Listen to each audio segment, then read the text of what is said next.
Welcome to tea time. I am Dr. T. I will be sipping on this if I stop talking at any point. It is not my birthday. I just really like the polka dots. So I use this mug every once in a while. So today, what we are going to be talking about is identity. So I'm going to take us through a model that I put together to kind of help me make sense of it. And then I just threw it in my dissertation because I spend 40 plus pages rattling on about identity. So it's nice to have a nice little succinct image to kind of go through it. So I thought that I would do that just to kind of get to the basics of identity formation, kind of how it's done, how it's understood, at least in the identity literature today. I think that as far as the identity literature on developmental identity, there needs to be a lot of updates in the work that's published, the work that exists. And so we will talk about that at a different time, but just for the sake of really kind of understanding, right? How do we answer this question, who am I? How do we figure out the I am blank, right? What is that? How do we know what that is? How do we figure it out? What do we do constantly? And most of the time we do kind of almost unknowingly, unconsciously, subconsciously, right? We're doing these things, and partially because we've been conditioned to do them. We have been taught for our entire life that this is kind of how we do it because we have developed watching other people do it. Um, and so that's kind of right, that developmental psychology piece. If we think, going back to Erickson and adolescence is identity versus role confusion, right? This idea that during our teen years, this is when we're kind of supposed to be figuring out who we are. And now in today's kind of society and culture, what we're going to provide to the world. What are we going to give to you as an adult? What is going to be our contribution? And I really assert that these questions are really difficult to answer, especially as a teenager, especially a teenager in today's world. And there has been plenty of work, especially around kind of the developmental stage known as emerging adulthood, that is, we don't actually step into adulthood at 18. We step into emerging adulthood where we're still continuing these processes, specifically identity formation and figuring out that identity versus role confusion. And and that kind of stems and spans into 25 and 28, or to 28, not 25 and 28. There's a span of years between 25 and 28. So it's basically starting to say, well, maybe this is actually extending into a longer period of time. And it really is because of so many different monumental things that have happened, like the technology age, right? There's so many individuals who are not kind of going straight from school to a job, or school or high school to college to this. Like, there's not a known track, right? There's a lot of, I'm figuring out who I am. I'm kind of just in this. There's a very real tangible difference in the generations that are coming up today, and it's beautiful and awesome, but we just have to really pay attention to the fact that they aren't us. Anyway, so and my understanding and my want to understand this is really like, okay, so how do we get to a place where someone determines they're good or bad, right? And I don't think that we're good or bad. I think that there's a, just a humanity and a dignity to all of us. But there's a real need for us to have a binary naming system. And there's also a real need for us to be able to kind of label to understand and put people in boxes and whatever else.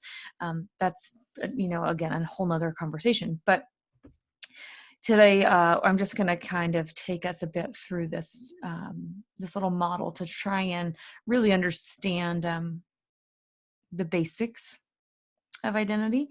So let me share my screen. Yeah, I'm actually going to show you something today. Isn't that exciting? Sharing.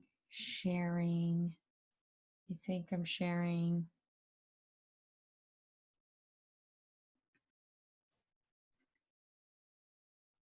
Oh, that is not what I want to be sharing. Let's try that again.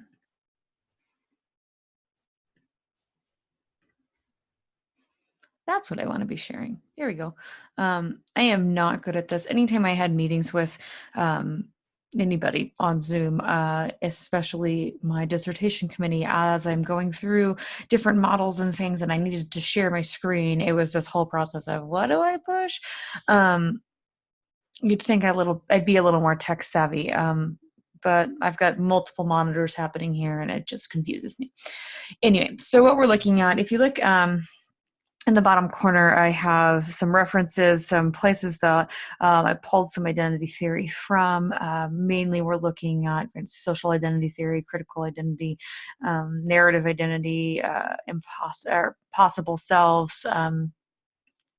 So you've got kind of the gamut of a few different things here on. I really put it into just a really simplified, I mean, you see stick figures here version. The first thing that you're going to want to notice is that we have a personal and a social context, and something that we really understand and know is that we can't separate the two, right? For a long time, we were really just trying to figure out the person, right? The identity, the psyche of the individual, and we were removing them from context. And we cannot do that. The social context has such an impact on the development of self, or the lack of development of self. And so we have to understand that there is a constant interaction between the two. There's a cycle that happens, right? I take pieces of me and I put it out into my social context, and then I bring it back in and I decide, am I going to internalize this? Am I going to keep it? Is it going to be a part of who I am? Really depending on what the social context is telling me. And so there's this mass cyclical process of internalizing and externalizing, making something intrinsic and extrinsic, which is a complication all in itself, right? Especially if we start to talk about values and reasons why we're doing things.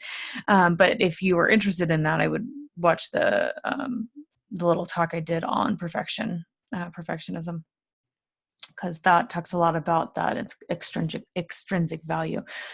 But say we start in this kind of personal context, right? We're looking at this, really cool stick figure dude.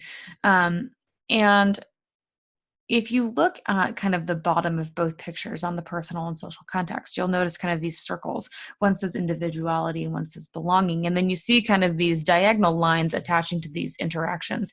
And what this is ultimately supposed to be doing is kind of creating a balance, right? If you think of a balance, you have kind of these two spaces for weights, and you kind of put things on them until you balance them out.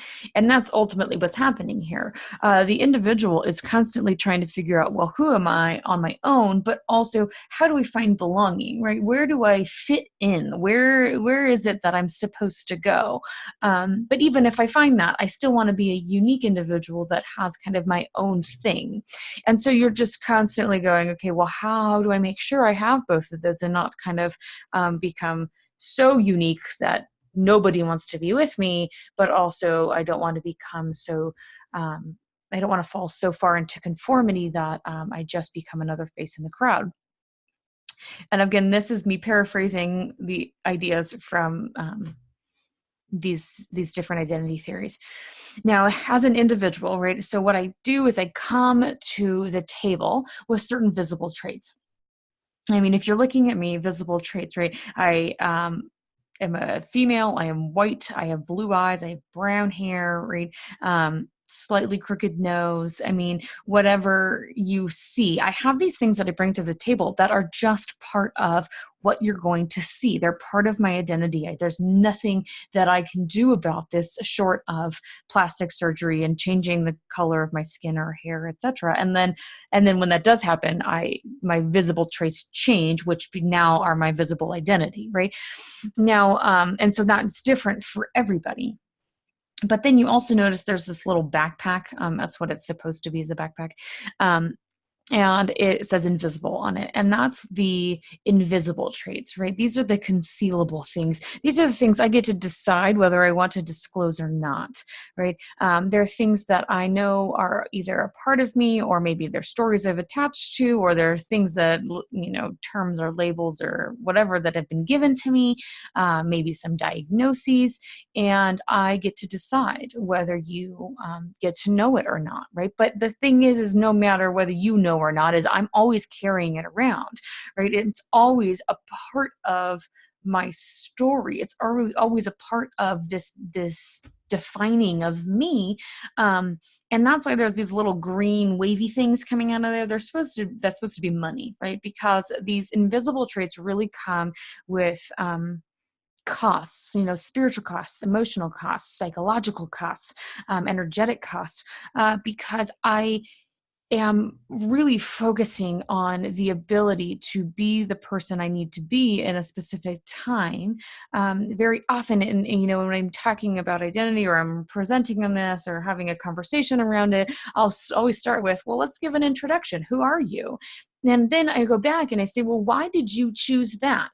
Right? So why in moments do I decide that I am Dr. Triber as opposed to just Danielle, right? Why is it that I'm deciding that? When do I feel like I need to put on my, nice pants and a great jacket, and other times I'm wearing my beanie and my sweater with no shoes on? What is this? Why do I choose these at different times? But no matter what, it's going to take time and energy, and depending on how many things we have in that backpack, it'll get heavier and heavier and have more and more costs, right? Now you see this little hat on top. It's supposed to be a construction hat. It says under construction, right? Because this personal self, it's constantly being constructed. So when we think of that kind of Erickson model, and then they write this emerging adulthood, then there's, you think of all the developmental psychologists. Identity doesn't begin at 13, right? It doesn't end at 18. It begins the moment that it's decided that you're coming into this world, right? Because you are being given DNA, you are energetically exchanging something with another human being, you are now being kind of put into the context. You're already starting to develop this kind of sense of self, right? At 18 months, 2 years, this is when you actually start trying to figure out, well, I have my own sense of self, right? I'm kind of going away from you. This is what's called the terrible twos, right? Because it's constantly, you do this, and the kid's like, nope, I'm going to do this. And it's just to separate themselves from you, right? So we cannot say that it starts, and maybe it's just around 12, 13, maybe we start having the discussion, the thoughts, the feelings, or maybe it's just a culturally enforced thing, societally enforced thing, whatever. And of course, this is different for collectivistic and individualistic moments and sides and things. And I wrote another paper on that, and I'll probably get into that at some point. But so I don't go too long on this, because I've already taken up quite a bit of time, and I'm not even like halfway through discussing this. Anyway, so you have visible traits, invisible traits, you're under construction, right? You're finding this individuality, and you see this little book, right? So there's these authors known as the I and the me, and they're writing a narrative, right? They're creating this narrative, and the narrative is constantly changing based on what's going on and what's happening in the world and what's surrounding you and what you're deciding to internalize, let go of, attach to, detach. Whatever it is, right? You are constantly writing this story, which is the self. So if we look over into the social context, so what we see is there's this like rectangular thing, and it's a mirror, okay? The social context is reflecting back to you how you were being perceived, right? And so if we think about these visible traits, it's, what do you see? Okay, so when I walk into a room, and what is it that people decide they're going to see? Are they going to pay attention to the band-aid on my finger? Are they going to pay attention to my sweater? Are they going to pay attention to the clothes I'm wearing? Are they going to pay attention to my posture? Are they going to pay attention to my race?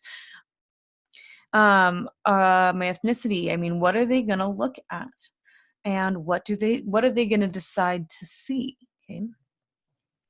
And they're gonna reflect that back to me, right? That's going to be very clear how which visible trait becomes, important. Okay, and in this social context in this mirror, the hat says pick one. Okay, so my personal context, I'm under construction, and I'm really just kind of shifting as my world shifts. I shift, but it seems typically that the intersectionality of who we are, right? This it's not I am this or this or this. I am all of them.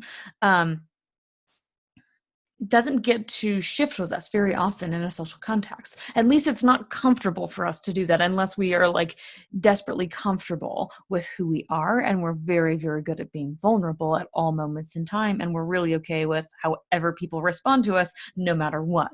But typically what happens is we put on the right hat, right? We decide, okay, well, what is the most important part of me that will help me fit in here? Okay, because if we think of, right, Tajfel and Turner and this idea of social identity theory, right, I'm looking for a space to fit in, a space to belong, a space where they're going to take me in and make me feel accepted and make me feel like I'm reaching this kind of true belonging. True belonging is a Brene Brown term. Who love that woman anyway. Now, the other thing that's happening is you see the little book again, right? And this little book is reflecting back kind of what is happening in the social context. So I'm writing this narrative, but my narrative is directly telling us kind of what is happening around my gender, what is happening in the economic state or the class, right, or political state. It's really telling us about the context that exists around who am I, right? Am I being forced to maintain gender roles? Am I being treated differently, or am I not receiving the same access to something because I'm living in poverty? Am I being impacted differently because I am a Republican versus a Democrat?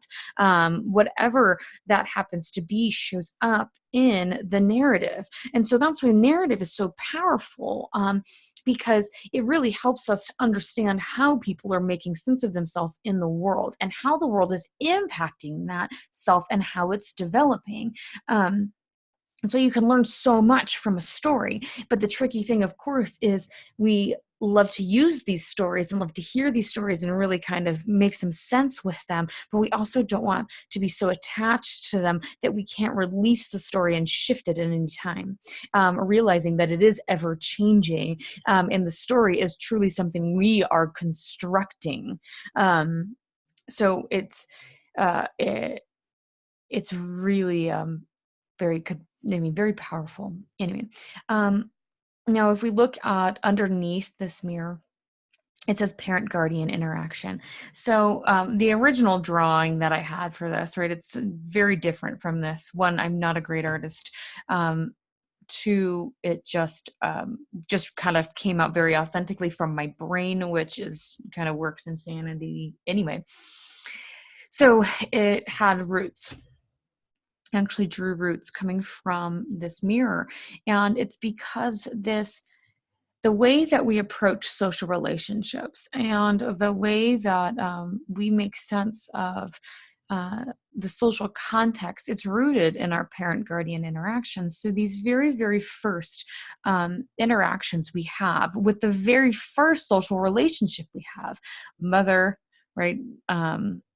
Typically mother, but really whoever that guardian is. And so this is why a lot of times we see people who have abandonment issues, people who have been adopted or are in foster care or just really didn't have a kind of a stable parent or guardian when they were first brought into this world.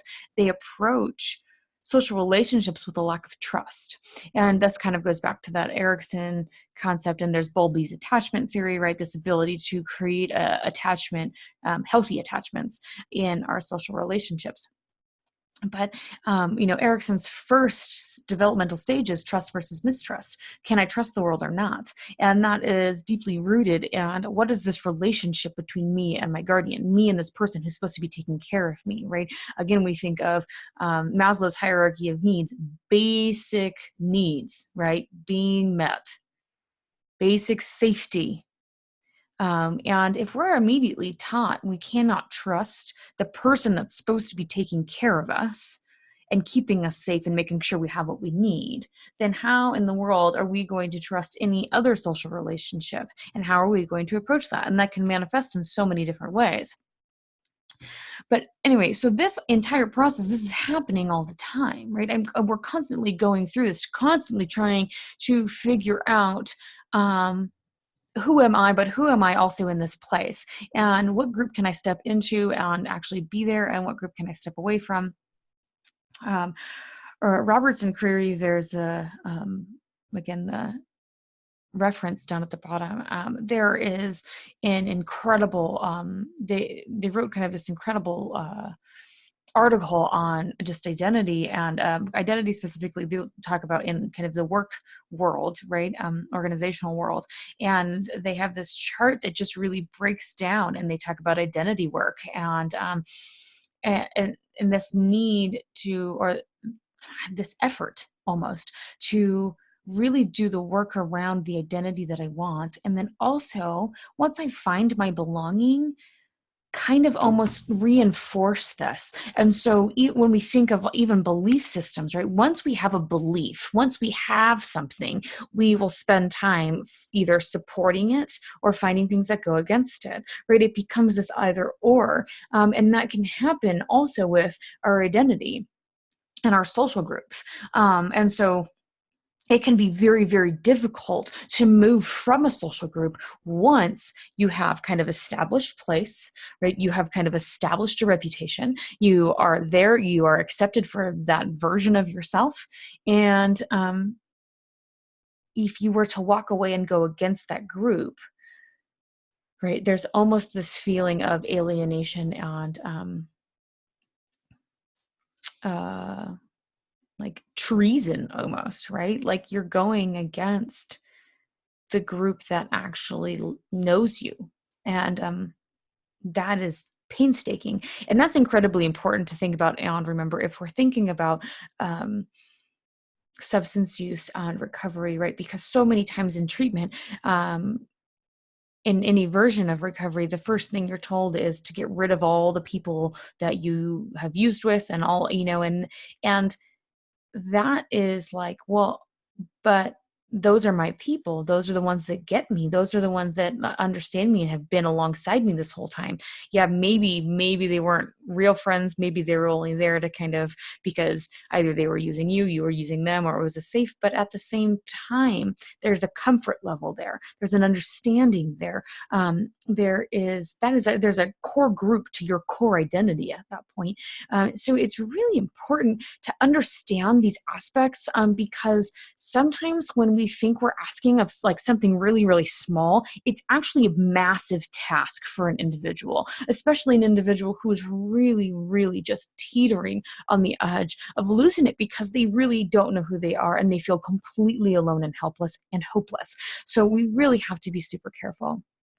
The other thing, though, that we need to pay attention to is, right, this doesn't happen in a silo, right? I'm talking about this in this social context, but it's not just my immediate group, right? It's not just my little social group that I exist in. This also happens at a macro level, okay? So let's see, there she is. I wonder if I'm in the way. I don't know if you can even see my video, but it doesn't really matter.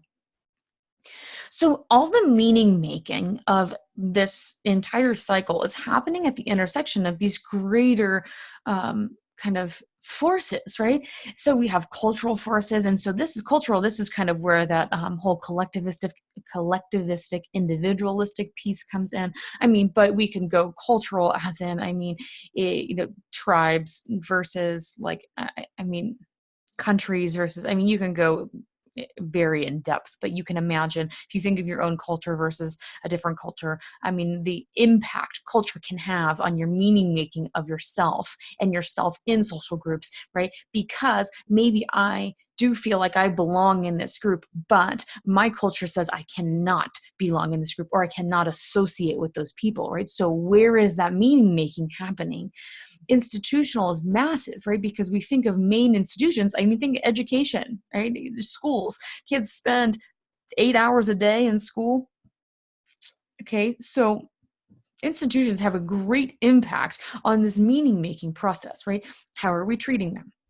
How are we responding to them? Do we have policies that support belonging, right? Is there enough percentage, like critical mass of people who are like me to help me feel like I actually belong here? What are we doing as institutions to ensure that belonging exists? Okay. Power dynamics. I mean, that's just kind of in all aspects. Socio-historical, right? Because we also have to consider, right, what is the history of the society, right? And how have I been viewed? And even if I'm fourth, fifth, sixth generation, I'm still receiving maybe a certain type of stigma. Maybe I'm still carrying some stereotype or some prejudice when it's like, I don't even understand. My family's been here for, 150 years. And I, of course, am making up numbers. Geographic, economical, and economical, I think it's important to touch base on the fact that it happens on kind of both ends of the spectrum. We really, of course, look at this meaning making impact of the impoverished, and that's a completely necessary kind of social need to really look at.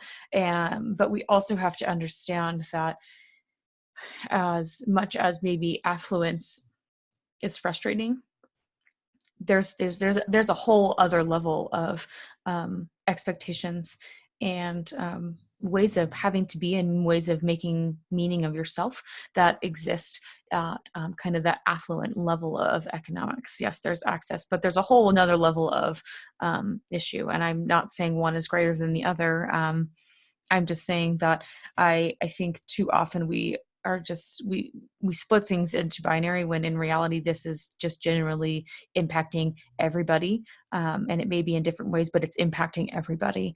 And so there's that. And then the last piece that I have on here is there we go. This is a bridge, if you will, a bridge made of bricks, because why not?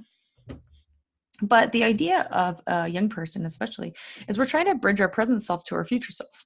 Okay, which is really tricky because one, I'm a firm believer in being present, and I've read a lot of things around identity and self, and it, depending on philosophy and culture and kind of your way of being and way of thought, it is incredibly varied.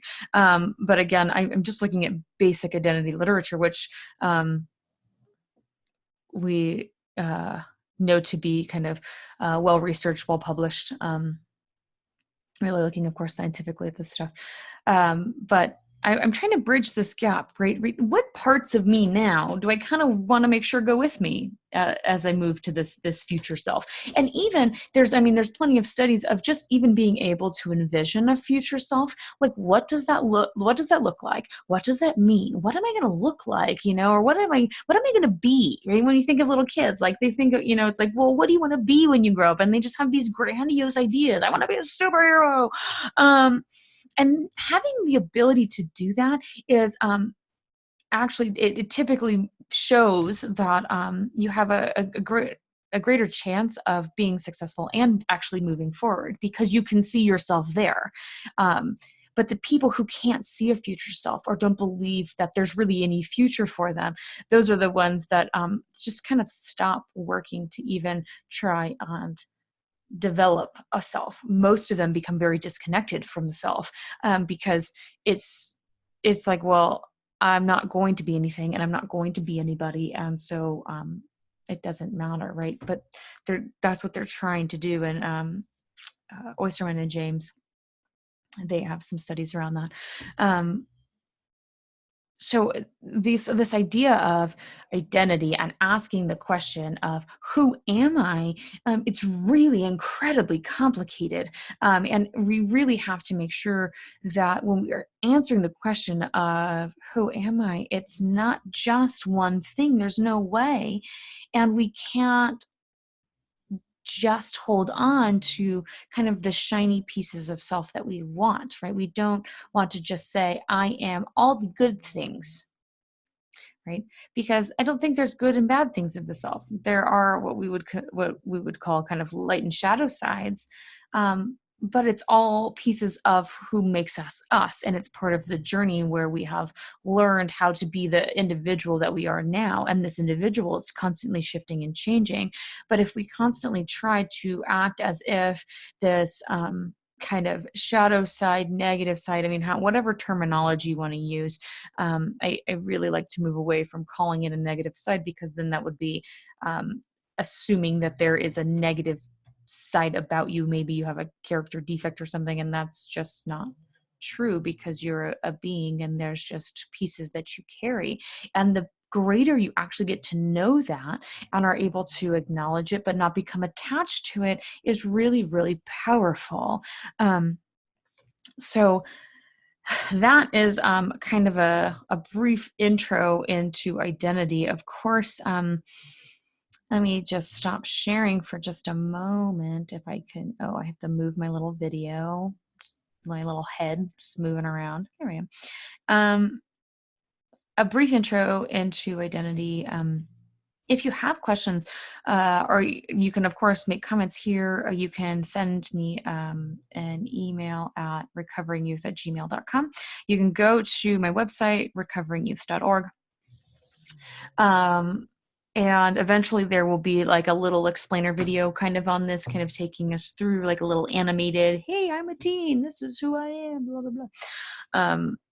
As soon as I can kind of make that work. I'm not, as you could tell by me barely being able to share my screen, tech not my forte.